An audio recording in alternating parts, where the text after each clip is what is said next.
Bom pessoal, estamos de volta ao país mais ao sul na região dos Bálticos, a Lituânia. Caso vocês ainda não tenham assistido ao primeiro vídeo dessa série, eu fortemente recomendo voltar e dar uma olhada. Assim, cada um pode entender melhor as informações desse vídeo e aproveitar ainda mais essa viagem pelas várias cidades do país que vou mostrar aqui.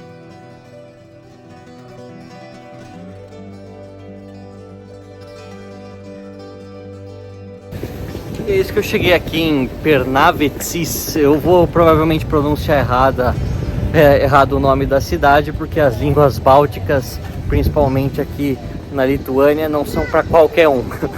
Mas é uma cidade relativamente grande, acho que é a quinta maior do país.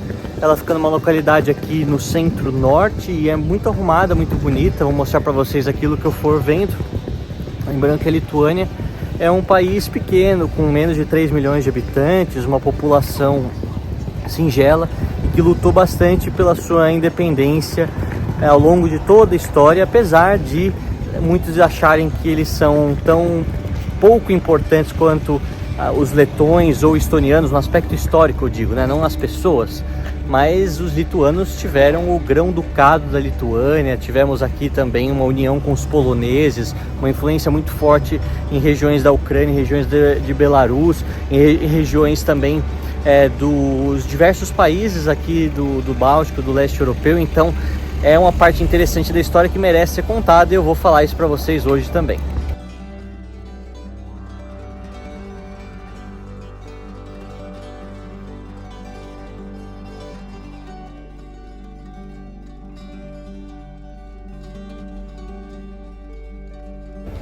Então pessoal, andando aqui pela cidade, a gente vê que a maçã não cai muito longe da árvore, né? Se a gente for pensar que no passado mais distante, a Lituânia foi um reino muito importante, um grão-ducado importante, com influência em grande parte dos seus vizinhos e toda a Europa, podemos até assim dizer, pelo menos essa parte norte.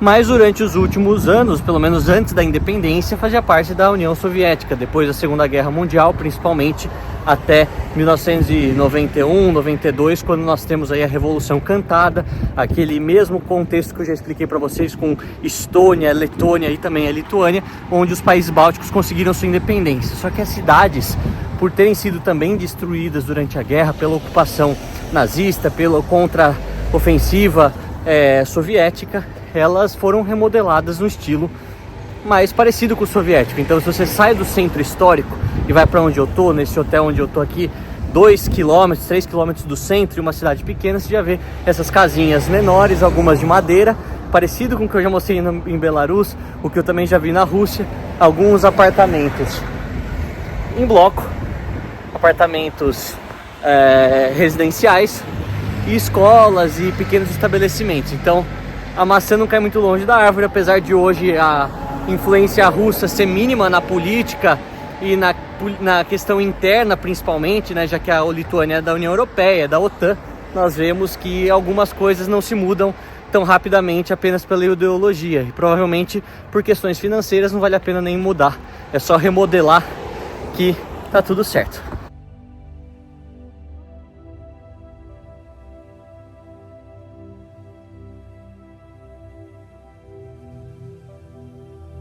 Bom, vocês sabem que eu não posso muito com o sol, mas andando aqui você fica impressionado com a quantidade de casas de madeira, muitas delas abandonadas, casas bonitas, né? Mas que aparentemente ninguém vive nelas. Isso me lembra um pouco Pärnu, essa cidade que eu visitei também na Estônia, na região costeira do Báltico. Tem um vídeo já no canal, se vocês quiserem assistir. Agradeço também o prestígio de cada um de vocês. Mas é um pouco triste, porque são casas muito bonitas e que imagino que tenha um valor histórico muito impressionante, mas também ao mesmo tempo não deve ser fácil manter isso, por isso muitas famílias acabam abandonando, buscando outras alternativas de moradia em lugares menores e que custem menos por mês, né? Mas realmente muito bonitas as casas. Eu tô gostando de andar por aqui meio sem rumo nessa tarde de sexta-feira.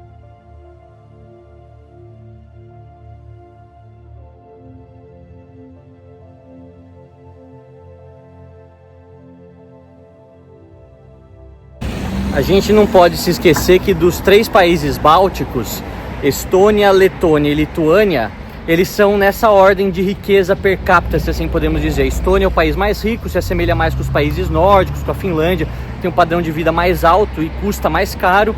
A Letônia, ela é intermediária, enquanto a Lituânia é um país dos mais baratos e também dos mais pobres, se assim podemos dizer, em comparação com os outros 2. Mas ainda assim se vive bem aqui, mas essa diferença de renda per capita, essa diferença de dinheiro sobrando, ela é visível nas cidades, é visível nas casas. Então você vai ver tudo mais moderno, mais bem acabado na Estônia, na Letônia, e aqui é um pouco do jeito que foi recebido, que foi herdado. As pessoas não ligam tanto para esses pequenos detalhes, porque às vezes não sobra o dinheiro para tal.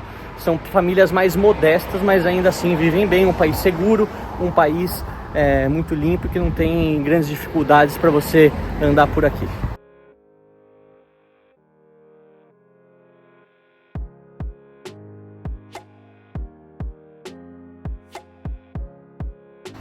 Bom, a Lituânia hoje tem 2,8 milhões de habitantes, passando um pouco para vocês o perfil do país, né?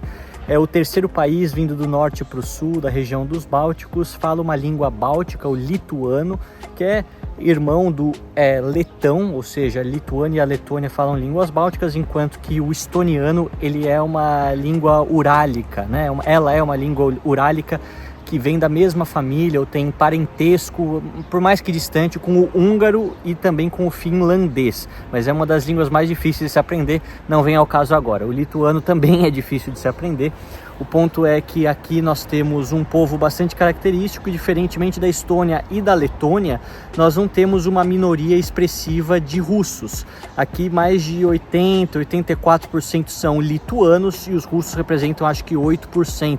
Não podemos esquecer que tanto na Estônia quanto na Letônia esse patamar é acima de 20%, 25%. Então uma minoria muito expressiva e que os governos locais têm que tomar bastante cuidado em relação a certas políticas, exatamente para não causar qualquer tipo de discriminação, revolta nessa parcela que é quase 1/4, 1/5 da população. Aqui não temos isso. Os lituanos são bastante integrados na União Europeia, na OTAN, apoiam bastante a Ucrânia. Do aspecto religioso, acabei aqui de passar, acho que na igreja de São Paulo, muito bonita, né? A maior parte dos lituanos são católicos, aí também na faixa de 70%, 80%, enquanto que os letões são majoritariamente protestantes, luteranos, e os estonianos, a maioria deles são ateus, né? Já abandonaram praticamente as religiões. Mas aqui há outras minorias, como há muitos bielorrussos, muitos ucranianos e russos que moram aqui. Também há igrejas ortodoxas, há outras denominações do cristianismo e também pessoas que não seguem religião nenhuma. A economia aqui ela é desenvolvida, principalmente no setor de serviços, setor de tecnologia. É um país que tem atraído cada vez mais nômades digitais, apesar de não ser tão rico e não pagar tão bem quanto os seus outros 2 irmãos dos Bálticos. Ainda é um país agradável de se morar, muito tranquilo, com alto IDH, e vocês conseguem ver uma paisagem também muito organizada, um país que tem melhorado pouco a pouco, além de ter sido uma das 15 repúblicas soviéticas, e essa que conseguiu também sua independência no contexto da Revolução Cantada. Eu acho que agora já deu para passar mais ou menos um panorama geral para vocês, e vamos continuar explorando essa cidade tão peculiar, a 5ª maior do país.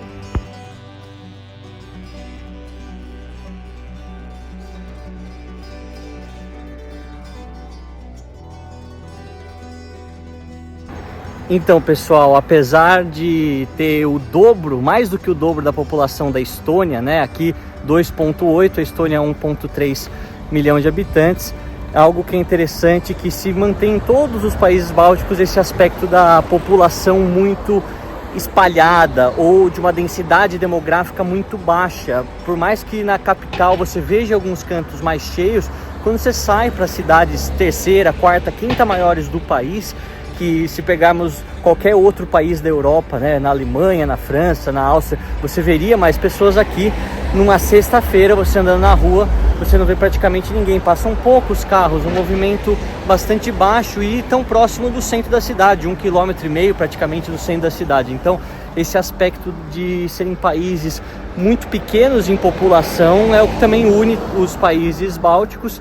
E lembrando que, assim como na Bielorrússia e como na Estônia, eu falei para você que são países arrumados, com cidades limpas e tranquilas, no verão você tem um tipo de ânimo, um tipo de espírito, enquanto que no inverno essa região aqui faz muito frio, fica muito escura, muito depressiva assim. Então isso explica também muitas pessoas terem buscado ares para outras partes da Europa e do mundo, e tantos outros se deprimirem mesmo. Tem índices ruins em relação a essas questões aqui também. É o ponto negativo, né? Não há países perfeitos, há países sempre no mundo com pontos bons, pontos ruins, assim como é o Brasil, como é Portugal, como é Angola, Moçambique e os países de cada um de vocês que me seguem ao redor do mundo. E como sempre eu gosto de fazer, vamos falar um pouquinho da cidade, da sua história, desse contexto que permeia essa localidade pouco conhecida por nós brasileiros. Panevėžys, e essa é a pronúncia correta, escutando os locais falar, é uma cidade localizada aqui no norte da Lituânia, não muito distante da fronteira com a Letônia, sendo uma das maiores cidades dessa região. Mesmo sendo uma cidade importante, a população ainda é pequena, com cerca de 90 mil habitantes apenas. Por estar localizada no norte, tem uma posição estratégica, já que é muito próxima da capital do seu próprio país, Vilnius, e também não muito distante da capital do seu país vizinho, Riga, na Letônia. Panevėžys tem uma história muito rica, pessoal, mas até que recente para os padrões europeus, já que foi fundada só em 1503. A sua fundação se deu lá pelo Grão-Duque Alexander I, e como esse rio que corta a cidade se chama Nevėžys, foi também incluído no nome dessa localidade, ou seja, Panevėžys é como se fosse perto do rio Nevėžys.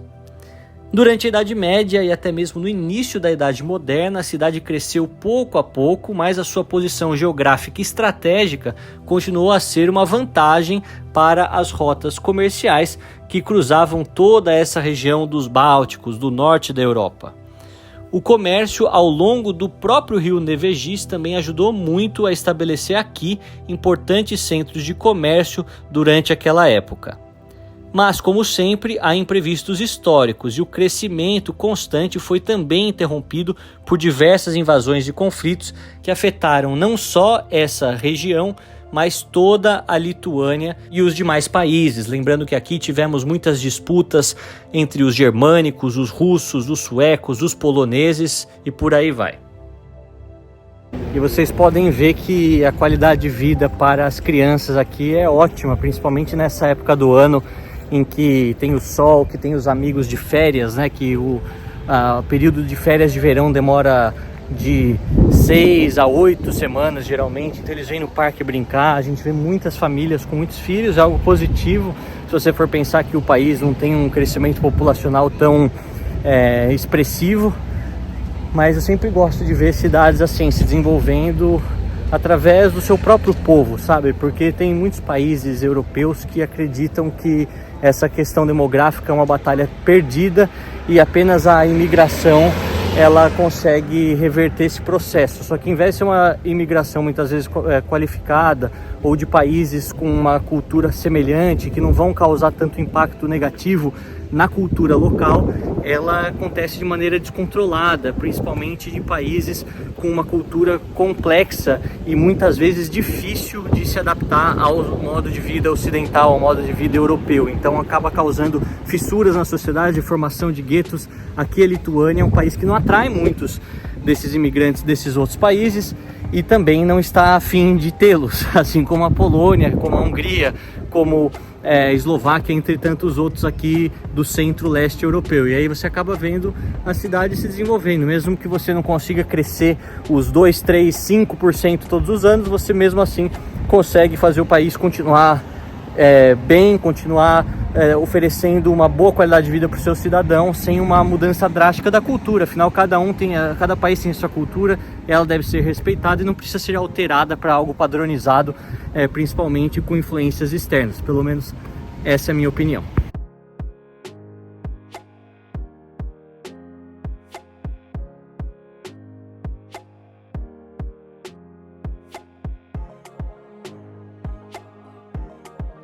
E aqui a gente consegue ver algo que sobrou da época da União Soviética. Aqui tem cara, pelo que eu tô tentando ler no lituano, que é como se fosse o teatro municipal, e do lado tem esse painel soviético, uma arte abstrata, mais soviética, além dos vitrais, né? Então a gente vê que não tem muita diferença para algumas outras localidades. Obviamente que os Lenins, as foices e martelos foram retirados, mas esses outros símbolos grandes foram reutilizados, renovados e agora servem ao novo país independente, Lituânia. Vale mencionar que no século XIX, durante o período do Império Russo, começou a acontecer aqui o desenvolvimento econômico mais acelerado. Muito disso devido à construção de várias ferrovias que ligaram essa cidade a outras partes da Lituânia e até mesmo da própria Rússia. Com isso, muitas pessoas se mudaram para cá, incluindo povos de outras etnias, como judeus, poloneses e russos. Vale também a gente ressaltar algo sobre a presença judaica, já que foi muito importante para essa cidade e para toda a Lituânia antes da Segunda Guerra Mundial. Muitos historiadores inclusive calculam que cerca de metade da população aqui de Panevėžys era composta por judeus. Havia muitas escolas, sinagogas e tantas outras instituições culturais judaicas por aqui, sendo referência para os outros judeus de toda a Lituânia e também da região dos Bálticos. Infelizmente, como a gente sabe, quase toda a comunidade foi exterminada durante o Holocausto e grande parte dela que sobreviveu foi forçada a deixar a cidade e a Lituânia, seguindo em direção a outros países, principalmente para Israel, Estados Unidos e até mesmo a América do Sul, com alguns indo para o Brasil. E andando aqui pelo centro da cidade, pessoal, até dei sorte de escutar um pouco deste belíssimo show que estava acontecendo por aqui na Praça Central.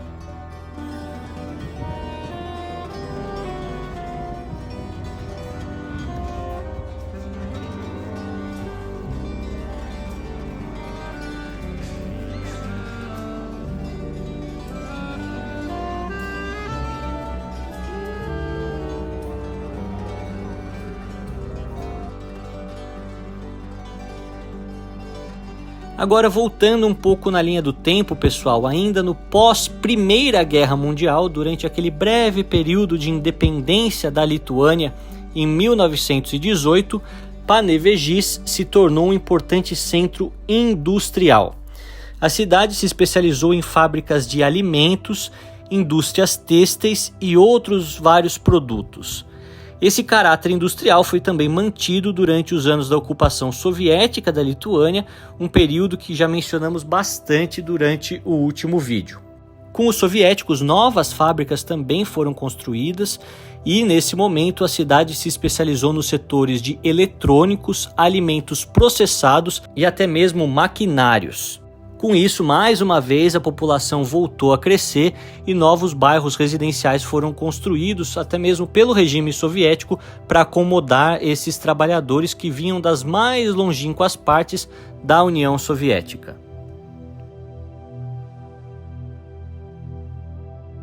E quem diria que essa cidade se transformaria em algo tão agradável, né?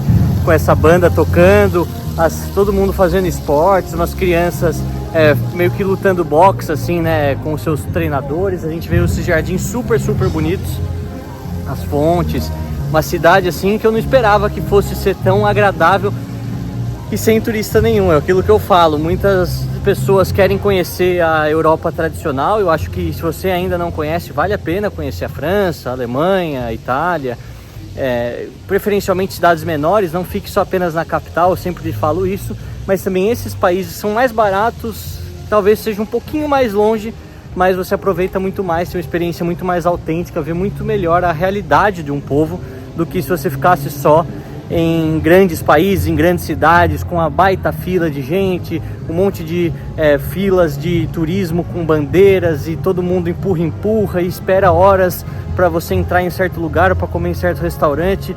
Sinceramente, se você quer fazer isso, faça, mas dê uma chance ao turismo alternativo de lugares menores, lugares mais agradáveis. Eu tenho certeza que você não vai se arrepender. Alguns dos destinos já postei aqui no canal, com certeza podem agradar muitos de vocês e as suas famílias para umas férias, quem sabe, no futuro.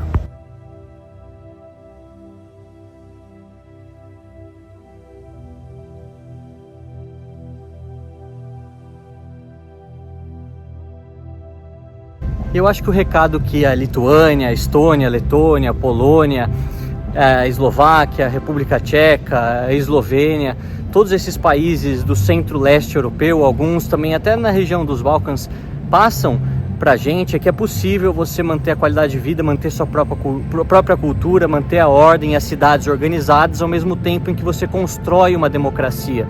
Todos esses países há 30, 35 anos estavam sob regime de partido único ou regime ditatorial e conseguiram construir uma democracia sólida que é analisada por todos como de fato uma sociedade democrática com eleições livres, com a alternância harmoniosa de poder ao mesmo tempo em que a liberdade concedida para as pessoas não foi sinônimo de completa algazarra e completa destruição daquilo que estava funcionando. Muitas coisas não funcionavam, mas tantas outras funcionavam.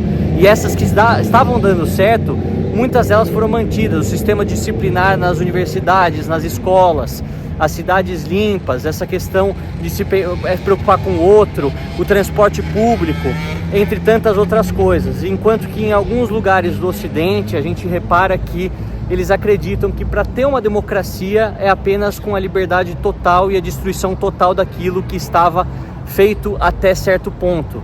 Eu não acredito que destruir tudo que veio antes seja realmente uma solução positiva. Exemplo de muitas cidades que eram sinônimos de grande conhecimento, de grande infraestrutura, de grande arquitetura e da produção de algo vanguardista e que hoje estão deterioradas. Eu falo isso com dor no coração porque eu gosto muito do continente europeu, tenho minhas raízes aqui, vivo aqui há tanto tempo, mas você vê que enquanto esses países conseguiram se manter de maneira positiva ou se desenvolvendo positivamente, tantos outros vão para um caminho oposto, perigoso, e que você tem a sensação que daqui 20 anos, 25 anos, talvez eles já tenham se perdido, enquanto aqui vai ter encontrado um caminho muito bom. Então eu costumo dizer que eu acho que o centro-leste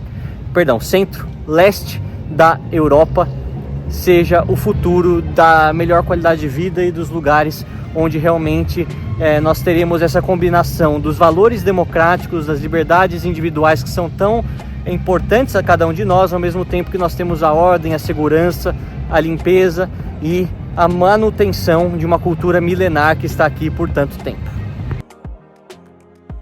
Embora o regime soviético tenha trazido esse rápido desenvolvimento econômico e crescimento da população, as repressões políticas aos lituanos também foram grandes por aqui, com muitas pessoas sendo inclusive deportadas para a Sibéria por tentar expandir um pouco da cultura lituana a partir de Panevėžys.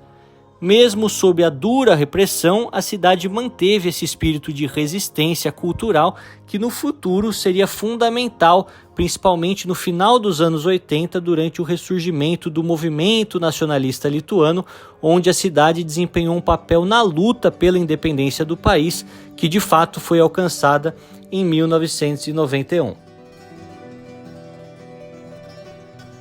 Após a independência da Lituânia, algumas das grandes fábricas soviéticas fecharam e com isso muitos desafios econômicos e sociais surgiram, como o desemprego e também a emigração de muitas pessoas que viviam aqui para outras cidades do país e até mesmo para outros países.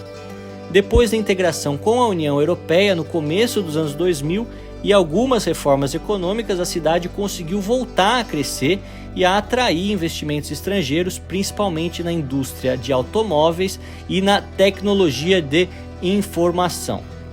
Com isso, a vida urbana, os parques e a cultura da cidade também foram revitalizados. Como vocês podem ver, aqui tem uma ótima atmosfera e muitas pessoas aproveitam esse período do verão para desfrutar os dias mais longos e também passar mais tempo ao ar livre.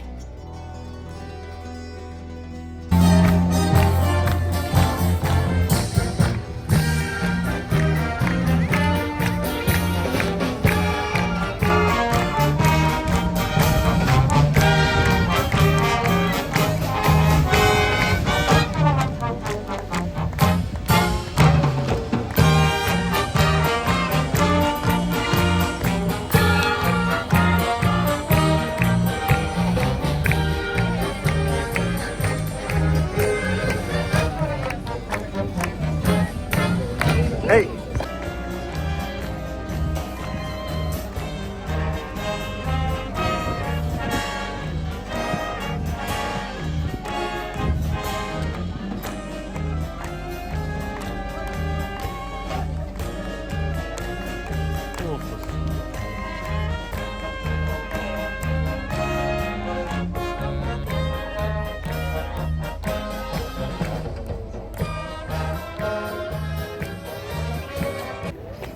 E realmente se precisa de pouco na vida para ser feliz. A gente vê que essas pessoas aqui nesse interior devem ganhar menos do que a capital, uma vida mais afastada, mas mesmo assim muita qualidade de vida, alegria para passar o verão com a família. Você vê uma cidade segura, com os parques muito bonitos, restaurantes, as casas aqui, olha só que beleza. Realmente impressionado com essa parte da Lituânia que eu não conhecia, a parte norte. Eu já tinha vindo as outras 2 vezes, fiquei só no sul e agora utilizo essas novas viagens, como vocês sabem, para construir o canal em novos episódios, em novas regiões. É uma biblioteca audiovisual em constante construção, como eu sempre falo. Realmente lindíssima essa região de Panavenjus. Eu vou errar o nome, mas está escrito aqui.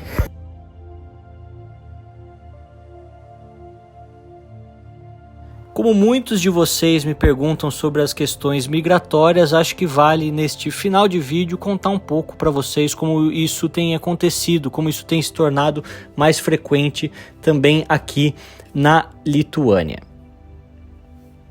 Por conta dessa posição econômica e social privilegiada que vocês conseguem ver muito bem ao longo dos vídeos, a Lituânia tem sim atraído muitos imigrantes de outros países, principalmente europeus. Muitos deles são provenientes de países vizinhos, como a Bielorrússia, a Polônia, até mesmo a Rússia, mas com a guerra também muitos ucranianos têm feito o seu caminho para cá. Além da proximidade geográfica, as ligações culturais após décadas de regime soviético facilitam na adaptação desses imigrantes e até mesmo muitos ainda utilizam o russo coloquialmente para se comunicar, o que é, obviamente, um fator facilitador. O setor da construção e logística enfrenta grande escassez de mão de obra no país e, por isso, o governo acaba incentivando certas profissões a imigrarem para a Lituânia. Também o governo está à procura de imigrantes profissionais qualificados em empresas de tecnologia e startups para contribuir no setor de TI, que tem sido tão importante para a economia do país durante os últimos anos. Inclusive, a capital Vilnius, em particular, tem se destacado como um dos mais importantes centros tecnológicos aqui nessa região e, com isso, tem recebido muitos estrangeiros todos os anos. Apesar de todos esses pontos positivos e atrativos, assim como outras nações europeias, os desafios de integração de determinados imigrantes e também o aumento do custo de vida têm se tornado pontos negativos nesse sentido. Posso até dizer que conheço alguns casos de brasileiros que se aventuraram a imigrar aqui para os Bálticos, sendo formados nas áreas de informática e TI e que hoje estão tão felizes aqui que não pensam mais em voltar.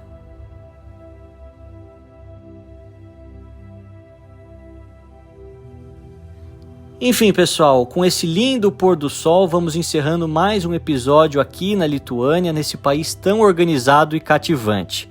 Eu espero que vocês tenham gostado e que continuem assistindo aos demais vídeos.